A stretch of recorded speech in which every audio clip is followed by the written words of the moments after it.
What's up? We're back. It's Ball or Nothing. Whoa! Slightly delayed with me and my good friends, Justin Grover, Edward Dunstan. Week 1, over and done with. I mentioned to you just before, I did watch every single game. How was it?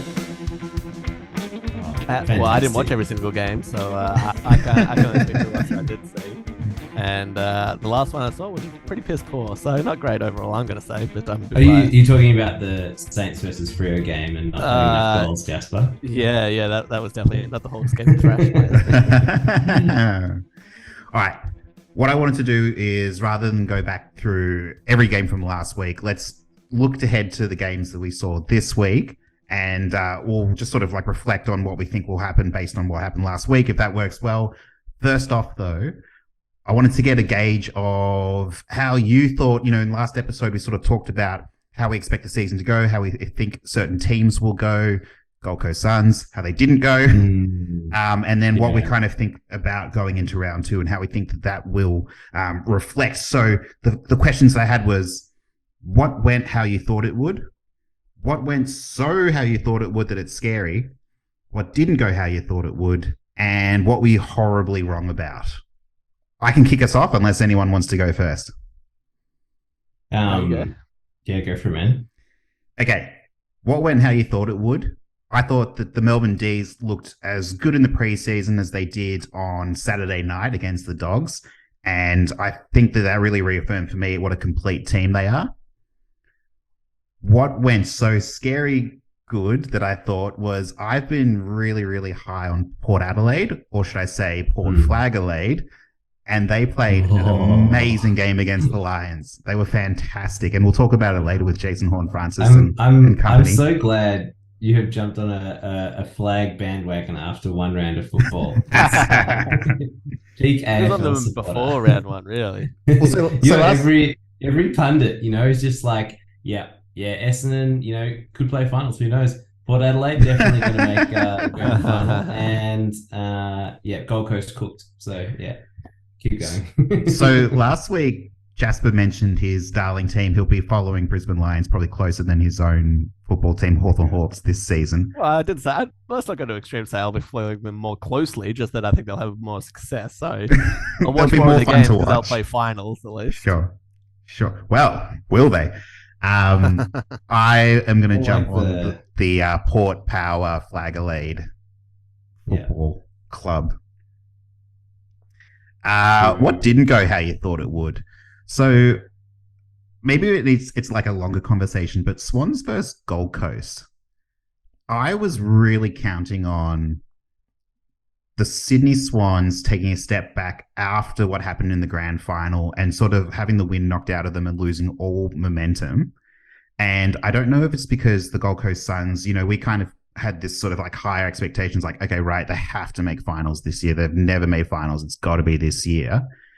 That just completely did not go at all the way I thought it would.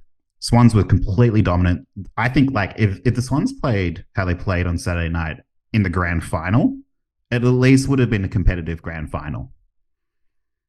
Well, yeah, I mean, they didn't really play in the grand final. They played like Hawthorn on Sunday in the grand final. They they did not show up at all. That was witches' hats. Yeah.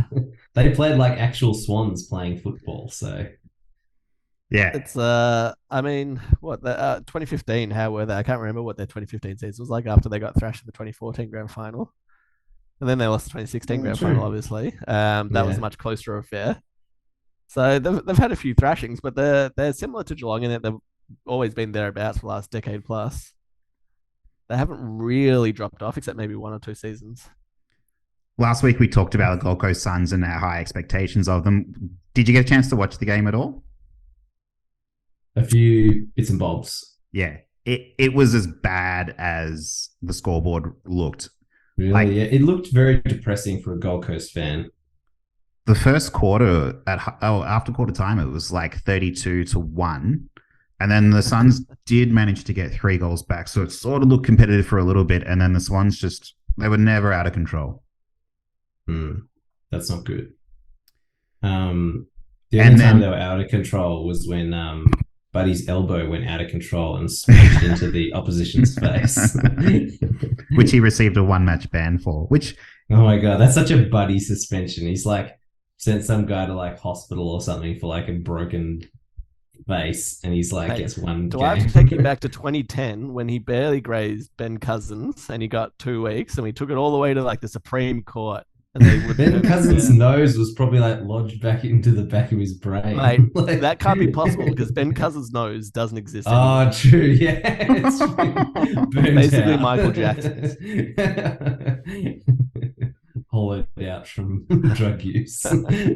Yeah, thanks for pointing out that. I needed to make it like really explicit. So you can beat the drug in post. So. This does go out to all the kids out there. Okay. And what were you horribly wrong about? I was horribly wrong about the Collingwood flag pies. I didn't think that what they did last year was sustainable. And not only was it sustainable, they were even better. And maybe it was because Geelong just completely fell off at the end. But I thought Collingwood was so fast. They moved the ball so fluidly against Geelong, who, I mean, never mind the injuries, they looked really out of sorts, particularly in the last quarter.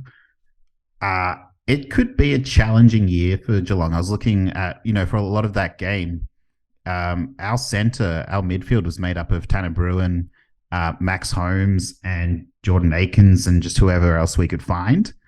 We've got Jack Bowes coming in this weekend starting. Maybe it'll be better. I don't know how we're going to go against the Blues.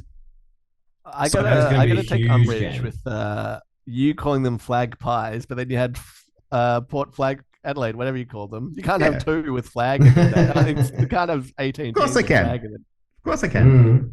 No. You got to lock it in one team. Right? No. Port Adelaide wins the minor premiership, and then Collingwood wins the grand final. Well, yeah, minor premiership isn't a flag though.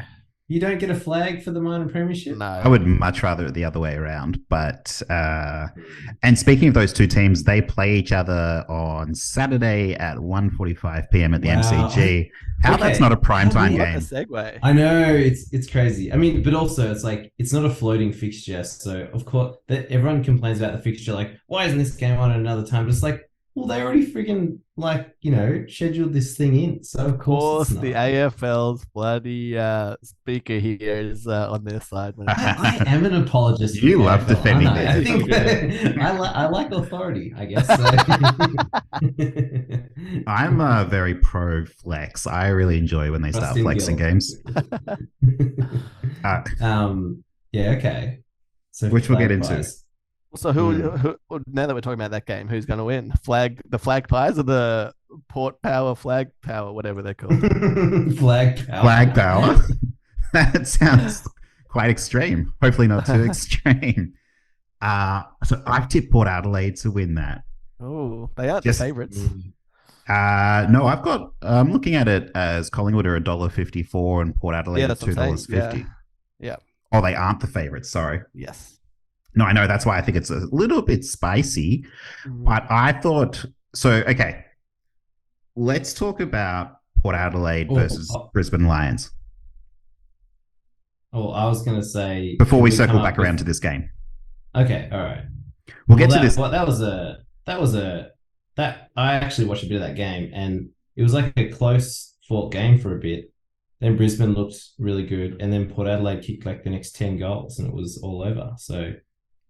Yeah, so that was the only game I didn't really watch was the sort of like towards the end of the fourth quarter of that game because it got so out of hand because at one point, hang on, let me check my notes. So yeah, Brisbane kicked like 4 or 5 goals in a row and they sort of looked like they were in control. That was in the second quarter. Lions had kicked 6 of the last 7 goals. And then by the third quarter, Port, I've got here 5 to go, 8 in a row for Port. And then that just sort of blew out more and more and more and more and more. But I thought what really did it for Port Adelaide was the midfield. It was Jason Horne-Francis. And we were talking about this last week. I was so keen to see Jason Horne-Francis. And it hadn't I got lost on me, the fact that he was the number 1 pick from last year. and I want to see what he could do in a like a solid team environment that he actually wants to play in. And he played in the midfield with Connor Rosie and Zach Butters, and those three, they're all quite like, I mean, Jason Horne-Francis is a bit taller, but they're quite smaller guys, and they were all over Brisbane. Can I say something about Jason Horne-Francis? Looking at him from afar, I was like, that is the archetypal Port player. It's like he looks very blonde, much like blonde hair down to his like shoulders or something. You know who he reminds me of from a distance was this kind of, well, for like a better term, all I can say is like a pig-nosed like Port Adelaide player with like blonde hair, and all the listeners out there are going to be shouting his name, and I won't be able to say it because I won't know what it is. But he was he went to Carlton, I think, eventually. Anyway, he's just like, he is a Port player. That's what a Port player looks like. Is also Port players all do up their, they all lift their socks up. So it's all like socks up and blonde hair. Port players. I'm very about the socks up. I like them. On the couch. Yeah. Sorry, I was going to say, on the couch compared him to Nathan Buckley, which when they did the side-by-side comparisons with the video footage, it did look fairly accurate. Yeah, I can say he's got the similar body type to Buckley in his younger years. Oh, and Buckley left after a year at the Brisbane Bears. He did. So there you go, second coming. So maybe he'll never win a premiership. I hope so. I also thought Junior Rioli looked really good.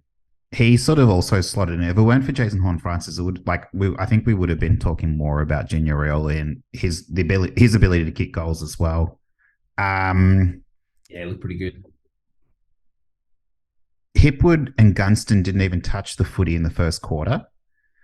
Gunston was good for a little bit, but Hipwood was sort of more or less non-existent. And the whole Brisbane Lions team, like, they just kind of looked really lost out there. I think that goes to speak more to the midfield dominance of Port. Like, if your forwards aren't getting touches more often than not, it's because they're not getting the ball forward so they can touch it, basically. Not everyone can be a buddy type and go into the midfield and grab the ball and get their own touches. Yeah, totally. Someone was saying that like he wouldn't Danaher are like kind of naturally like up and down players. They're not gonna like dominate every game. But I don't know if we're doing big tips for the coming week, but my big tip for the coming week is that Brisbane will bounce back. So I'm trying to think of a pun to do with Brisbane and Lions and finals, and but I'll get there in the end anyway. Well, they're going down. They're going to go fight their demons, you could say. Oh, true. The Lions will win. Yeah, that's excellent. Well, Eddie, the betting markets agree with you as well, because Melbourne's only $1.84 in front of Brisbane, who are $1.96. So that's like right neck and neck. I think it's just -1.5 is the spread difference. Wow. I don't think it's going to happen that way. So Brisbane recorded 264 disposals for the entire game, which was the second lowest disposals in a game since 2013. Wow. In the last 10 years. So they looked completely lost out there. I'm trying to think they of look what pretty bad. Oh, yeah. No, my other stat was about Essendon. Never mind, moving on. So I don't need to talk about that. Oh, it's coming. So as good as Collingwood were against the Cats on Friday night, I think Port Adelaide can get up, even though it is at the MCG. It'd be interesting to see what the turnout is there, because a 145 game at the MCG, I can't imagine that comes around too often. On a Saturday. I mean, I reckon there's a fair few at the G, but it's normally like a lesser team, as in a lesser attended team than Collingwood. Yeah, but for instance, a Hawthorn, but they are mostly on Sundays this year, I think. Yeah, sure. So that is my one going. Did you guys have any thoughts on what went how you thought it would, what didn't go how you thought it would? I always have thoughts on everything. Jasper, do you have anything that's coming to mind immediately? Well, just that all that I thought was right on was like Richmond Carlton. Like, I couldn't have picked a winner before then. And turns out there wasn't one. So you should have bet on the draw, Jazz. Always bet on 00. You'd be like entering like the homeowners market right now if you put on that draw. Imagine betting like a lot of money on a draw. That would just be the most audacious thing. Shoulda, woulda, coulda. I wonder if anyone has ever won a lot of money on a draw in We'll never AFL know. football. Um, yeah, That's good all. point, That's Johnny. all my thoughts. Okay, what went how I thought it would was that Jared Witz would score heavily in Dream Team points, and he did. And I won. So thank you, Jared Witz. Oh, that's excellent. If I turn to What? my power Yeah, go rankings on. just for a second. So Yeah. the biggest rises and fallers after the weekend, I've put the Pies. So my top teams, the Dees are still at number one. That hasn't changed. Mhm. Port is now my second best team. They've gone up 3 spots. Then I've got the Pies has gone up to third. They've gone up 8 spots, which is the biggest jump. And Yeah. I had to put the Swans up. So they're fourth. They've gone up 5 spots. The Cats have dropped. They dropped 3 spots. Lions have stayed where they are. Tigers have moved down a bit. Dogs have moved down a bit. Freo, man, I'd love to talk about Saints and Freo. That was my lock of the week. Was Freo beating St Kilda, and that just did not transpire at all. And then the biggest fallers has got. Oh, the Giants have also gone up 6 spots. They're now in 11th after their epic win. Did you get a chance to watch Crows Giants? No. Tiny bit. I think I saw the highlights. I was on at the. Yeah, I watched the highlights. Yeah. Yeah. It was an awesome game. Like, I thought the Crows looked fantastic for the first half, and they did. And the Giants kind of looked lost. So that was sort of like, at that moment, the Crows being good and the Giants being bad was exactly how I had it. And then it just completely flipped on itself. Just on power rankings, though, does the power rankings incorporate crowd numbers? Because apparently Giants v Crows was watched by like 18 people. Is that true? I can't remember what the crowd looked like. There was 8,000 people was at the game. Yeah, it was at the game. It was 8,000 people at the game. Yeah, apparently. So you don't believe those official statistics, but everything else, No. yeah, everything. Yeah. No, I just heard like everyone. Well, not everyone. Caroline Wilson was like on a rival program was talking about rival. how, Yeah, they're very scared about us. how We're coming very from scared. Was talking about how there was no one at the Giants game and everyone at AFL should be alarmed because there was only 8,000 people there or something. That's really unfair. It was 37 degrees up there, and apparently it was humid as fuck. So that's the perfect weather to watch football. I don't go to the football in any less than 36 degrees and 100% humidity. So that's what they call a fair weather supporter. Very fair yeah. weather. All right, I like these power rankings though, Johnny. Keep going. Yeah, look, and just on the Giants, they looked way better than I thought they would be. I'm trying to find Stephen Canelio played an amazing game. Even Toby Green in his first sort of captaincy, all the Giants looked bad in the first quarter and the first half in general, and they just completely turned it around. Let me jump back to my power rankings though. So Jasper, I got Hawks dead last. That's right. They've Your gone down rankings 2 mean spots. nothing to me. That's fine. I accept that. As it does. I think that's the general consensus on Twitter anyway. Eagles looked not good compared to North. It's like, so this is what I try to do, right, is think about it like holistically of, okay, let's go fast forward to the end of the year. And let's say the Pies are in the grand final and Geelong lost in like the first round of the finals or whatever. Then that kind of makes sense. The narrative that Geelong was the favourite to win the game, they didn't. Pies did. But then you look sort of back in time at it. It's like, okay, that kind of starts to make sense. And I'm kind of trying to draw the same conclusions for like North Melbourne, Eagles, Saints, Freo. It's like, it's so hard to get a read of them right now. I mean, it's round one. It's hard to get a read on anyone.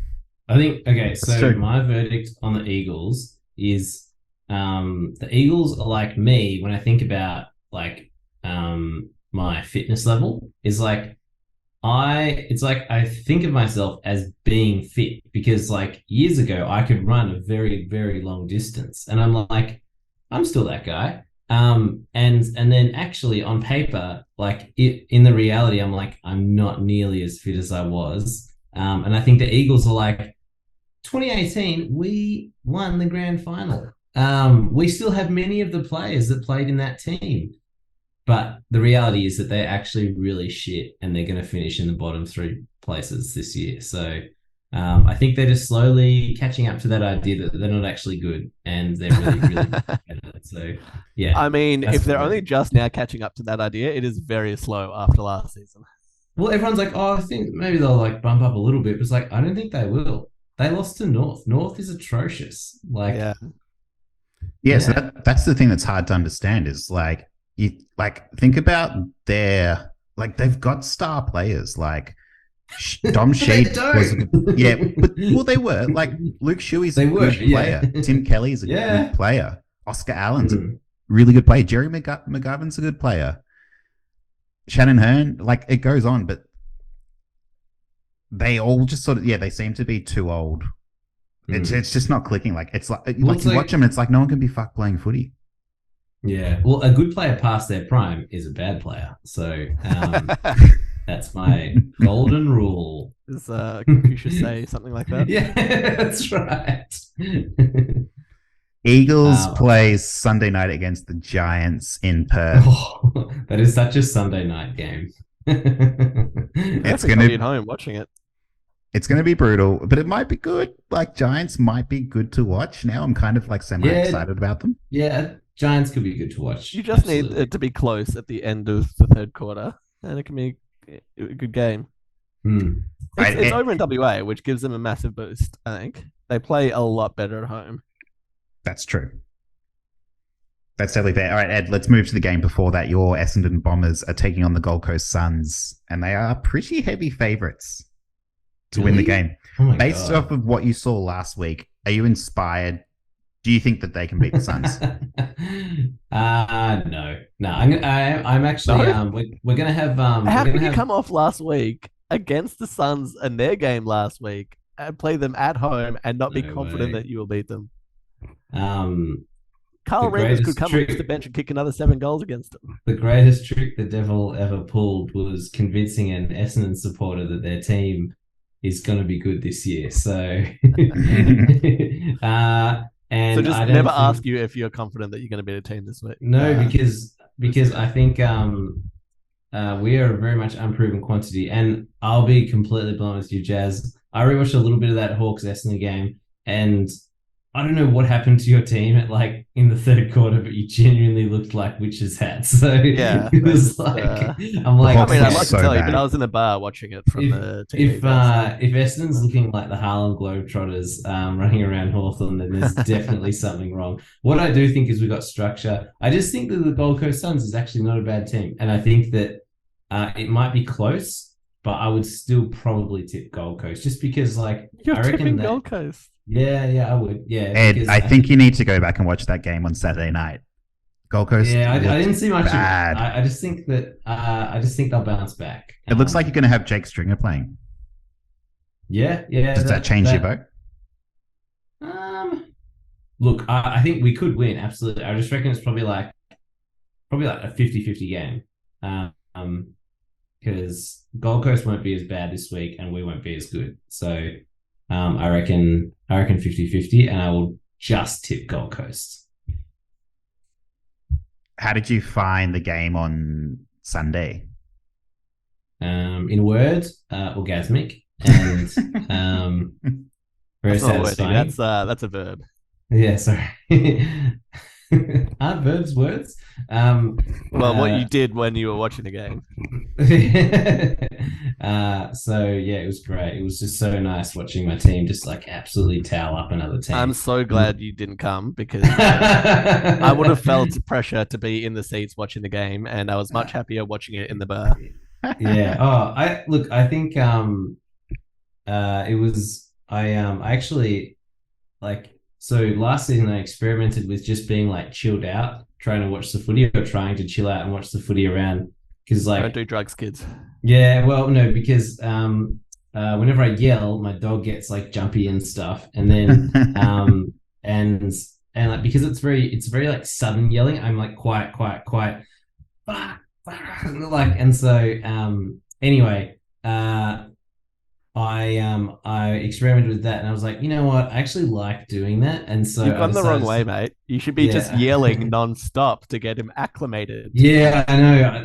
That's what I could do, but I think I got to build up to that. So I'm just watching it in you got a little guest house, and I just go over there, watch the footy, and it was great. I just sat there, had a couple of non-alcoholic beverages, and enjoyed myself and watched the footy. It was fantastic. Everything that could happen that was good did happen. So yeah, it was great. They looked like a professional football team out there, and Anthony McDonald, Tippa and Woody returning to the field was awesome to see. That was in my highlights, which I can also go through my top 5 moments from round 1.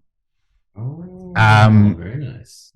Ed, it was Essendon's biggest win since 2001. Biggest win. 22 years ago. Yeah, their largest margin of victory. No way. I'm pretty sure. No. We beat Gold Coast by like 160 points like 10 years ago. Okay, well then maybe it's against Hawthorn, possibly. Against Hawthorn. Oh, okay. Yeah. Must be against, because the graphic, that would mean the graphic that came up on the broadcast as the game finished would be wrong, but that would make more sense against the Hawks. No one forgets Kyle Reimers kicking 8 goals against the Gold Coast. Well, I did. I mentioned him just earlier. And you did. And Essendon scored. This was, I think, in 2011. Essendon scored. The first quarter score was 94-1. It was a great game, obviously. So yeah. But it was wonderful to watch. Like, if anything, I feel like I've just got the final score of that game. Yeah. It was Gold Coast 58. Fairly respectable. You know, they would have drawn with Richmond or Carlton on Thursday night. Yeah. But all 3 of those teams would have lost to Essendon's 197. Oh. What year was that? Yeah, it was 2011. Oh, their first year. First year, yeah. Okay. Here's what we're going to do. We're going to take a quick break, and then we'll come back with my top 5 moments from round 1, as well as Ed, you've got a couple of segments coming up for potential rule changes to save our game. Yeah. All right. We'll be right back.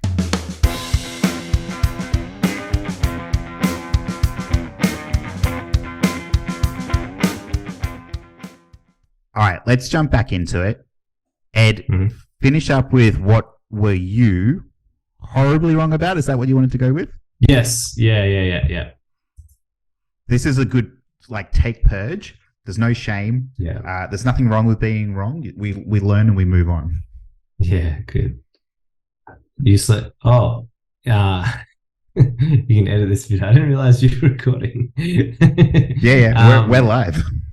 So what I was wrong about was I came into this season so starved of football. I was like, I'm going to consume so much football content, and Essendon had a win, the perfect kind of first round win where it's it was pretty, it was close, but then it was a dominant win. Everything happened that was awesome. And then I was so wrong that I think I maybe listened to 1.5 football podcasts, and then I was like, that's it. I actually think I need to take a little break. I thought I'd be. You need a week off? I thought I'd be chewing up, just gorging on football content, endlessly looking at big footy and looking at Hawthorn, I actually did do this, but I went into the best thing to do is to go into the opposition supporters big footy thing and then look at how they reacted after a loss. But after that, I was like, is that your guilty pleasure? Yeah. I don't think it has any guilt associated with it. Yeah, it's my pleasure. But after that, I actually didn't look at that much football content. So I was wrong about how much football content I could take in. I think it's actually a slow build. You can't just binge drink on football content. So yeah, I was wrong. I mean, I've teetotaled. If we're talking extracurricular football content, not just watching games, then I'm all off it. I don't listen or watch anything related to footy that's not just footy itself these days. Wow. I don't You're blame you, You're like a social drinker. There you go. Not even like I'm an alcoholic that doesn't drink. Like I just can't. I need if I want to watch something, it would be in that like that old like what's the Channel 10 show with Husey and stuff back in the day. The Glass House. No, the footy show. How far back are we going? Before the game. Before the game, yeah. I need like a light entertainment footy show that's not crap. That had its crap moments, but it was entertaining enough, and it was something different than all just talking heads taking footy way too seriously. Oh, John, what's your favorite footy program? Just for like listeners out there to get a recommendation. Well, it's obviously Ball or Nothing. Yeah, obviously Ball or Nothing. Aside from us, yeah. I really struggle with Australian podcasts. I don't know if it's because every other podcast I consume is like NFL based, American based. If it's not The Ringer or The Athletic or something like that, I just find like, and this is going to sound really bad, just three white guys talking about footy. It's not that interesting. But I think like obviously like 4 white guys not interesting, 2 white guys not interesting, 3 white guys very pretty interesting. Yeah, pretty interesting. Well, I think we're in our second episode coming back, and I think we'll definitely like find a groove. But I thought you were gonna say like find a person who's not white to join the podcast. Fat chance. Not in the podcasting world. But no, I this will probably a lot of people will probably switch off from this. I actually really like First Crack on Sunday night. I've heard good things. Well, you've got KO, you can watch it. I could watch it. Yeah, it's got Jason Dunstall, right? And it's like a bit comedy, bit lighthearted. That's Bounce. Okay. That's also good. I think First Crack though, it's with David King and Lee Montagna and Anthony Hudson. This sounds anemic to me, except for Hutto, but David King. Sorry, I'll stop being a negative Nancy on this one. Jasper Kingy. I thought this was meant to be a safe space where I could talk about. I'm not judging you for liking it. I'm just saying you got shit taste. I am on the hunt for more sort of good quality footy content podcasts. There's some Americans who watch footy who I've actually started getting into as well, which is quite good. I'll leave a link in the description down below. Nice. But no, I consumed as much footy as I thought I would. I watched every game. I listened to podcasts. I watched all the footy shows that I could on KO, and I have gone through and made a whole bunch of different spreadsheets and models for predicting anytime goal scorers and disposal markets, and you name it, I've got a spreadsheet for it. Could you do like a betting ad at the end of this? This would be great. Man, that'd be great sponsorship. Be a betting company that has started after this podcast started. They can just spruik. Yeah. All right. Let's go. We'll finish up with a few of my top moments from round 1, and then Eddie will talk about a few of the rule changes to save our game. Hopefully you mention my controversial ball that hits post does not result in a score, which I think is ridiculous. But we'll get to that. That's just a little warm up. Yeah. So number 1, should I count down from 5? Doesn't really matter. So my number 5 moment was Darcy Moore, first game as captain, and a lot of love shown from the crowd to take down the Premiers. Even though it was against the Cats, I want to try and think critically and objectively about it. Like the amount of love that Darcy Moore got in that game and how competitive he was. Even that moment when he took down Ollie Henry, who had like 5 minutes before silenced the crowd. Yeah, that was awesome. That was awesome. It was awesome to watch. Even as agree. A Cats fan, I could appreciate how great that was. He really shoved that dude into the grass. What was Ollie Henry thinking? He just like casually strolled into the goal square and was like, "I'm going to kick a goal now," and then that just there should be like some Benny Hill music on that one. That was really weird. So, yeah. That's right. Brady Hill music. Only the first game of his second season. So Ollie Henry, he'll be a star. Yeah. My number 4 moment, I think we talked about it a little bit. Anthony McDonald, Tippa Woody returning and then kicking that goal was epic. There were a few epic moments from that game. like Davies Jr. kicking his first goal in footy and how much he was loving it as well. Number 3, okay. I don't think you can go overstated how good Tim Taranto was in his first game with the Tigers. He looked like he'd been playing with the Tigers all his life. I thought he was like absolutely elite from the middle. He led the team in disposals. Again, like first time playing with them. It'll be interesting to see if Carlton's a good team or a bad team or how it stacks up. But I thought Tim Taranto was absolutely awesome. Yeah, go. I am going to present look, me and Jasper had several pints, but in watching the game, sometimes, you go to the footy and like, a few players, you're like, wow, they played well. And then a few players, you're like, yeah, I guess. And then you look at the stat sheet afterwards and they've got like 40 possessions and you're like, no way. And that's what I thought about Tim Taranto, because all the footy review podcasts were like, he played great. And I was like, honestly, couldn't tell you I think impact of the game. Johnny put a comment in one of the chats about how good he was playing, like halfway through the game with a 3/4 time or something. And I was like, I had really noticed him, but maybe that's just because I didn't know what he looks like on the field so much, and he pops more on TV where you see more angles, I guess. Yeah, he was almost fulfilling that sort of like Tom Mitchell role of just like get the ball quickly and then move it well. But there were so many plays that would not have developed if it weren't for Taranto. And the other thing I was thinking about after the game was like, holy shit, imagine if Richmond had not acquired Tim Taranto. Would they have won that game? As in, would they have been better or worse, do you mean?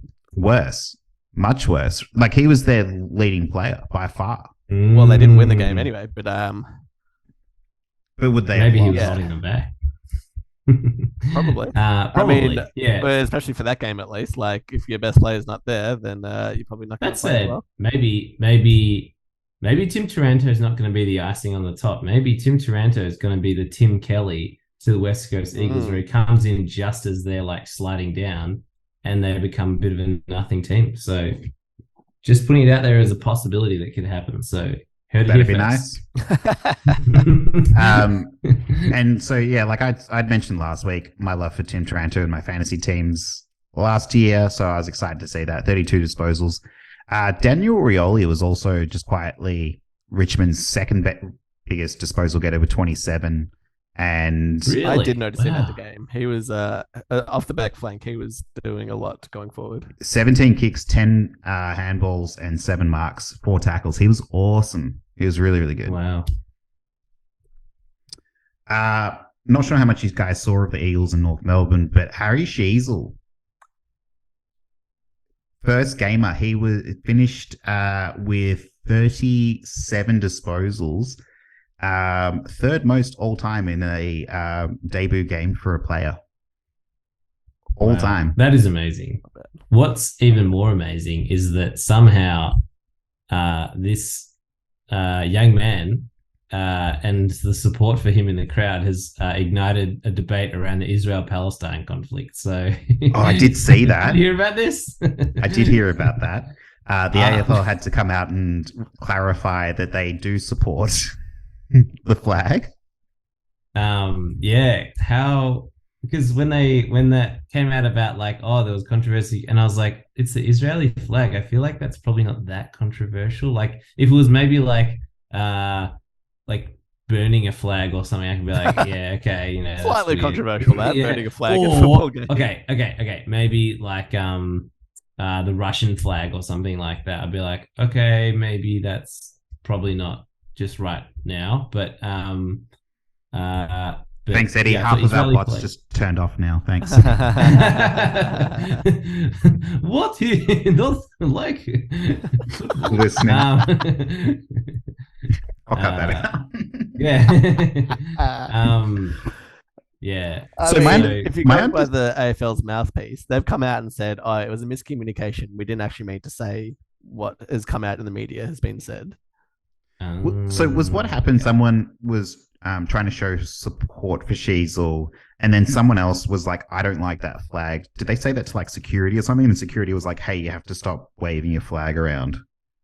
I'm not actually sure. I don't think anything happened at the game, did it? I think it just came out after the fact, possibly. Okay. I might be wrong about that.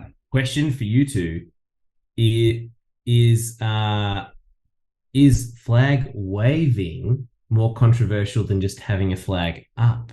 If they just had the flag as a still thing of like, yes, this is here. I don't think movement would it be more adds controversial? Do you reckon movement actually kind of? I don't think movement adds any controversy to an action. I don't think it doesn't. It's not kind of like an equation that movement plus flag equals. Not in my books. I think the controversy is always tied to the flag itself. If it's tied to the flag at all. Yeah, okay. So it wouldn't be a case that, if they got in your example, if the Russian flag they were just hanging it over the side, it'd be fine. But as soon as they start waving it around. Yes, controversial. Yeah.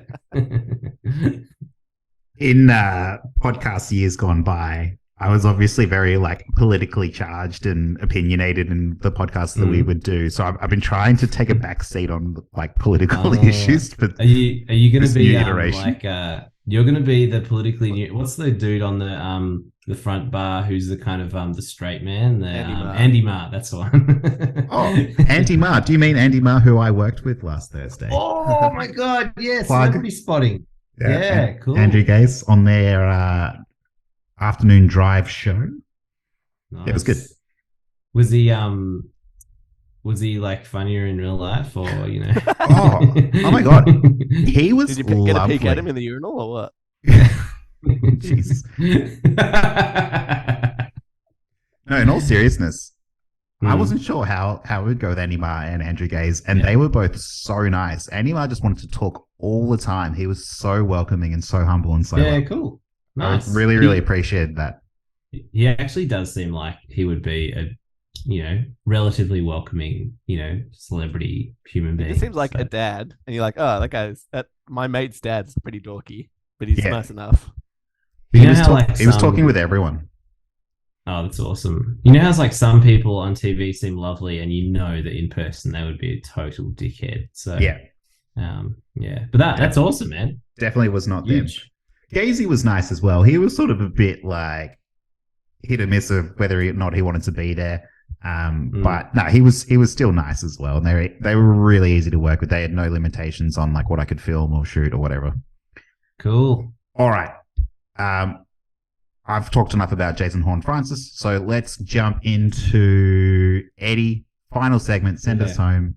Yeah, cool. Okay, so I should have maybe flagged this beforehand. But so how this is going to work, listeners, is each week I'm going to come up with a bit of an issue. Maybe it's in the news. Maybe it was like from years gone by about the game. And it could be taking away or it could be trying to introduce something to solve something that's going on. And this week, we're going to be solving the problem of the bump crisis. You may have seen in the We're meant to be finishing the show, Eddie, not starting a new show. Yeah. But this is about each week finishing with solving the bump crisis. And the rules that I have introduced here, I'm going to... Each week we're solving the bump crisis? Or we're solving No. We're going to be solving a different crisis because our brains are worked out now. They're warmed up with thinking power. And I've introduced a few solutions and I want to get your thoughts on each of them to see if they work. So, essentially what listeners, if you didn't watch any football over the weekend, there were several bumps. Someone Goodwood thinks the bump is dead. But I disagree. I think we have to save the bump, and it's about working around, not with. So, are you pro bump? Well, it's not about being pro bump, about being pro football, and these are some different solutions. And I just want to get your thoughts on it. So, first solution, like the ruck that we have all learnt to love. The players putting their hand up to go in the ruck. What about players putting their hand up to go into bump? Because then the player gets a bit of notice. They can, So are you saying it's a push instead of a bump? No. The player puts their hand up. You're saying you have to declare that you're about to bump. Yeah, you're about to bump, and then you go into bump. Yeah. Okay, I want a yes or a no for introducing this as a possible solution? I'm all for introducing it. I'm just worried about the practicalities of it, because every time the argument of the bump comes up, it's always about, oh, did the player have enough time to react to the situation? So Did the player put their hand up in time? Is this like a quiet class situation? You gotta put your hand up before you get attention. As long as your hand is in the air while you're running into bump, then it's okay. But But playing if not, devil's advocate, what happens if the player puts his hand up but the umpire doesn't see it and he bumps anyway? oh, that's the umpire's fault. Then the When is it player's ever like, the umpire's the fault? player's like broken jaw is on the umpire, so they could pay for the doctor's So the bills. umpire gets knocked out, rubbed out Yeah. for 6 weeks. Yeah. I'm for Absolutely. that. Yeah, I'm all Okay. for that. Johnny's at a no or a yes. I like it from like a sports betting perspective, gamble responsible. But like if there was like a Toby Green would have an over under of like 10.5 elected bumps per game, and then someone who's a bit more like wholesome, I don't know, like Paddy Dangerfield, who would never bump, would have like an over under of like 1 or 2. Yeah, I think it'd be interesting from that perspective. Yeah, fair enough. Okay, this moves well into my my next solution. Okay, so do you guys played Auskick, right? Sure. I still do. Yeah. Good. So okay, you'll have to wear those little helmets maybe once or twice at least. Don't do it, Especially kids. It makes you bald. Yeah, that's true. Okay, so No helmets for kids. okay, is what I say. helmets protect your head, yes. But what about if you want as a player to bump, you get like kind of like an arm guard that's made out of the same material as the helmets are, and then you can bump with that, and you've got a protective soft layer that you can bump into people with. So it's I'm not fully against it. I actually don't hate this one as much as I hate some other ideas. So that it's might like, come up. but if you want to bump, you must be wearing the protective padding, in which case you can bump as much as you want.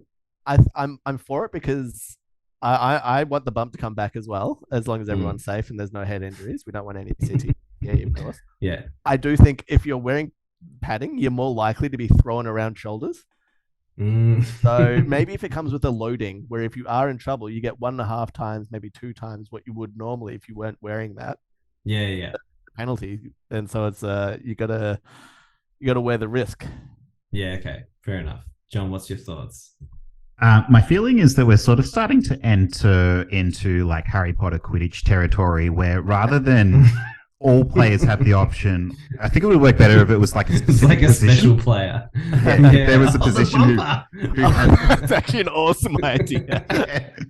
I mean, basically like a Ryan Crowley, but who's not even allowed to touch the ball. If they touch it, it's like it's a turnover. It's like a free kick to the other team. Right. Yes. I've got to have. They're constantly like taped into bump position, and they just go around bumping. They're wearing like a straight jacket. Yeah. I'd also like it to be the padding that they use in training, which is like the huge thing that covers the whole body that they're meant to like take speckies off. Yeah, it's more like comedic and stuff. Yeah. Okay. And they have to run around with that on their left arm, like a shield. My other 2 quick solutions just before the end of the podcast were okay, so I was actually thinking about bumping is like, you know how in the debate around like weed being illegal and stuff like that, it's like lots of people like alcohol does way more damage, right? Why is weed illegal? It's just another drug. Good. Yeah. So I'm thinking from a legalizing bumping perspective, you could actually go that, hey, tackling does way more damage. Why is that illegal? So either you could outlaw both of them, or you could make bumping the only thing that's allowed instead of tackling. So only bumping. There's no tackling. There's only bumping now. So, and then there lastly, would be a lot more goals scored. It'd be really hard to put players off. And then lastly, a lot more CTE, I have to say. Yeah, yeah, probably. Okay, the last one I thought was okay. Can you name an area on the body with like a little bit of padding? Your butt. I'll keep it G-rated, and your butt's actually the best suggestion. Or my belly, but that's probably not true for most AFL players. It's your butt. It's your butt. What about bump with your bum? So you can like bump another player, but you have to go rear first. So that would. What like, happens if you get obviously like an accidental Hopawate situation going on? Maybe that could happen. I guess. Yeah. Do you have like extra padding like across your crack? No. You bump, but you make sure to go like bum first instead of hip first. Yeah. Can you imagine? Like, you're not really introducing this as like people could do this now. Yeah, no, but they could. Well, this is another solution. Yeah. It's not necessarily a rule change; it's more of a behavioural change. What if a strong Cozzy Pickett firm recommendation? What if Cozzy Pickett, instead of going with his elbow and shoulder, went with his bum first into Bailey Smith? And yeah, it'd be if he went ass first into Bailey Smith's head, it'd be a social media billboards everywhere. So fellas, I'm gonna consider this pretty much this crisis is solved. So yeah, thank you for your input. Talk to AFL House. Yeah, thanks, Who's fellas. the rules guy now? Gil, I don't know. I have no idea. I'm gonna. Anyway, last thoughts, big tips. My final thoughts. Look, there's going to be some awesome games this weekend. Blues, Cats. I hope the Cats win. It's going to be embarrassing if they don't. Lions, Dees. It's going to be awesome. That's my game of the round. That's going to be game of the round. But I actually think, just quietly, Pies, Port Adelaide will be game of the round. And I've got Port. They're a long shot. I think they can win. Oh, is that your big tip of the week? That is my big tip of the week. Okay. My big tip of the week is that North Melbourne will beat Fremantle on Saturday night at Optus Stadium. I really like that. They're $5.10 to win. So. North to start the season 2-0. Get on it, public. How many wins did they have last year? 2. You're gonna equal so that they'd start the season. Wow. As good as they finished it last season. Have you got a big tip of the week, Jess? Well, I can't outdo those two. You could tip the Hawks. I cannot. Physically, I'm unable to. My brain will not let me. The Swans are 41-point favourites against the Hawks. Wow. I would bet over that for sure. They are going to beat us by over 10 goals. I guarantee it. Is that a big call? No. That is a big tip. It's a big margin tip. Could be big. I think you got to go higher than that to be a big tip. Otherwise, I'll go Adelaide to beat Richmond. That's a good one. I was looking at that. Ooh, that's a good call. I've also just got a quick one. What happens if the Saints beat the Dogs and Dogs are 0-2 and Saints are 2-0? Dogs will probably be in the bottom half of the ladder. Saints will probably be up the top half, I reckon. Bevo sacked. He's saying by the end of it. No, I think that could happen. Absolutely. I feel like Saints can only beat so many teams with no key forwards, though. Yeah, that's fair. That's a good call on the Crows. I'm high on the Crows. Yeah. I do like that one. They're better odds to beat Richmond than Port Adelaide is to beat Collingwood. So, I guess most people who do sports betting are Pies fans. Is my takeaway from that. All right, that sounds good. Ed, I want you to enjoy the next week while the Bombers are on top of the ladder. You may see it again for a long time. Jasper, enjoy the Brisbane Lions on Friday night. I will do that. Hope your team wins. Team. And that's going to do it for us for this week. Thanks for joining. We'll catch you soon.